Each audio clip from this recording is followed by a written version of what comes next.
Bonjour et bienvenue dans cette capsule dans laquelle on va continuer avec le système circulatoire. Pour que le sang puisse circuler, on a besoin d'un moteur, d'une pompe qui va pousser le sang vers tous les différents organes de notre organisme. Notre cœur est un organe qui creuse, c'est-à-dire qu'il est vide à l'intérieur, et c'est un organe qui est formé principalement par un tissu musculaire. Et ce tissu musculaire, c'est lui qui va se contracter pour pousser le sang. Au niveau anatomique, notre cœur, il est composé de quoi? Notre cœur, en fait, il va présenter une symétrie, donc à la verticale. Donc, ce qu'on va retrouver du côté droit, on va le retrouver du côté gauche. Et je tiens à préciser qu'on dessine le cœur comme s'il est placé dans notre organisme. Donc ici, je vais retrouver une petite cavité qu'on appelle oreillette droite et une petite cavité, ce qu'on appelle oreillette gauche. On va retrouver une plus grande cavité qu'on appelle ventricule droit et ici, une autre cavité qu'on appelle ventricule gauche. Et je tiens à préciser que le côté droite et le côté gauche sont séparés, vous voyez ici, par un petit cloison. Et on va voir un peu plus tard c'est quoi son nom, ce petit cloison qui va séparer, qui va empêcher que le sang du côté droit et côté gauche se mélange. Réellement, il ressemble à quoi notre cœur? Donc notre cœur, si on voit, voyez ici, il y a cette séparation. OK, elle est là. Puis là, on va voir en haut une petite oreillette. Et là encore une petite oreillette. Et là, on va retrouver les deux ventricules. Et on va voir un peu plus tard quels sont ces conduits sanguins, comment on peut les appeler.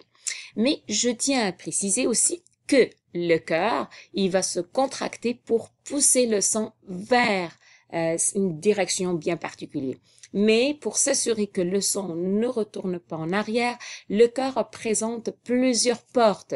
Et ces portes, rappelle-toi, ça s'appelle des valvules, comme ceux qui se trouvent dans les veines. Ces valvules vont s'ouvrir d'un seul côté pour empêcher que le sang circule ou recule en arrière. On va retrouver des valvules qui vont séparer les oreillettes et les ventricules. Ça s'appelle les valvules auriculo-ventriculaires et des valvules qui vont séparer les ventricules et aussi les conduits sanguins, que ce soit l'artère ou le tronc pulmonaire ou l'aorte. Et ça s'appelle des valvules sigmoïdes. Rappelons-nous que le cœur est aussi un organe, donc il a besoin de recevoir les nutriments, l'oxygène et aussi d'enlever les déchets. Donc, le cœur aussi présente des artères qui vont lui permettre d'acheminer ce qu'il a besoin.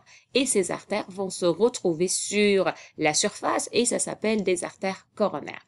On va retrouver les artères coronaires droites et les artères coronaires aussi gauches. Et s'il y a un problème au niveau des artères, c'est-à-dire admettons qu'un artère est bouché, et comment il peut être bouché? Il va être bouché, par exemple, comme on l'a vu, avec une accumulation de LDL, c'est-à-dire des petits cailloux lipidiques qui vont boucher l'artère. Donc, les nutriments, l'oxygène ne peut plus être acheminé au niveau du cœur.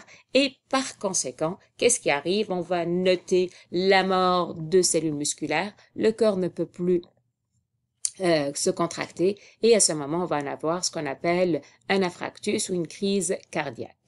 Rappelons-nous, là, s'il y a un petit problème au niveau de la contraction du cœur, ben, comme il est un muscle, il est actuellement possible de rajouter des objets mécaniques qui contiennent des piles et ces piles, qu'est-ce qu'ils vont faire? Ils vont permettre de simuler, d'accord, les contractions cardiaques. Donc, en fait, ce qu'on appelle des pacemakers, donc ce sont des petites piles qui vont envoyer des signaux électriques et ces signaux électriques ils vont entraîner la contraction de notre muscle de façon régulière.